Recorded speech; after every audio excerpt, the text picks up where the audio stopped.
During Dobito Full, the Japanese on Saipan Island faced a torment even more terrifying. In a bunker, they found an underground shelter. Breaking it open, a strong stench hit them. They had no idea they'd opened a passage to hell. Driven by curiosity, a Japanese major led soldiers into the shelter. Inside, they saw a bizarre mummified corpse squatting and walls covered in incomprehensible Buddhist carvings. The Japanese soldiers trembled uncontrollably. Just then, a mummified corpse with blood-red eyes appeared behind them. It seemed to want to speak, but a startled soldier instinctively raised his shovel and struck it.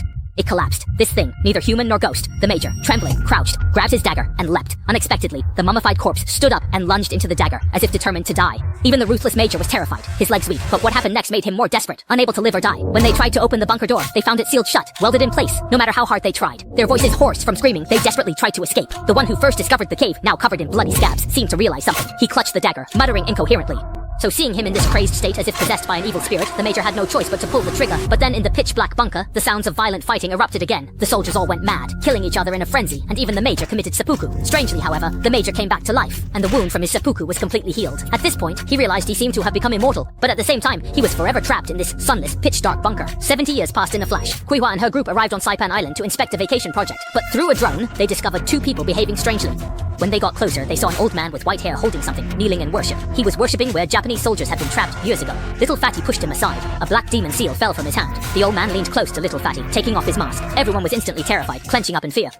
But they weren't scared at all. After speaking, the old man was taken away by his companions. Clearly, this group of people treated the old man's prison guard stories as mere superstitions. Turning around, Kuiwa led this group of so-called smart people inside. At the back, Huang Mao picked up the doll from the ground, a sense of foreboding rising in his heart. After walking about 10 meters, they pushed open a heavy iron door, and only then did everyone realize that this was not an ordinary basement entrance at all. It looked more like a secret military base. The table in the secret room was covered with all kinds of files, and the corners were piled high with empty canned food containers. As Kuiwa led them deeper, they entered a dormitory full of bunk beds used by the Japanese. Kuiwa, not paying attention, accidentally kicked a dried corpse at her feet. The corpse's face was twisted in agony, clutching its own neck. It seemed to have died from a throat being slit. Kuiwa was furious. If the boss found out about this, they would all be fired. Even so, this group of fearless people continued to explore. Soon, Huang Mao, the cameraman, found an old pistol on the ground, and in the corner, there were actually two more dried corpses lying there. But what was strange was that these two corpses were dressed in modern casual clothes. At this moment, Kuiwa would never have imagined that one of these corpses was actually herself. Just as everyone was gathered around discussing, a sudden noise came from behind them. Following the sound, they pushed open another secret room. Dashan searched the room with his flashlight and was shocked to discover that there seemed to be someone hiding under the shelves. When that person heard the noise, he was first stunned.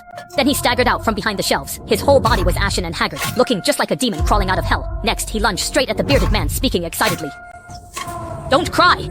The bearded man, terrified to the point of wetting himself, flung him away with all his strength. The strange man's head hit the stone wall and a large pool of blood spread out. At this moment, the bearded man still didn't realize that this terrifying figure was actually himself. Kuiwa noticed that he was still breathing, so she slowly bent down to check on him. But unexpectedly, the strange man called out the bearded man's name. Everyone looked puzzled. What on earth did that mean? The strange man leaned against the wall, motionless. When Kuiwa approached again and reached out to check his pulse, the strange man suddenly lunged and grabbed her. Ah!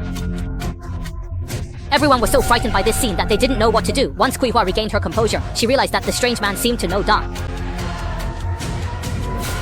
Kuiwa took out her phone to call the police, but just then, a violent tremor shook the bunker. Next, a piercing noise rang out, making their heads feel like they were splitting open. As the bunker shook again, they all completely lost consciousness. When Daho slowly woke up, he found that everything around them had changed.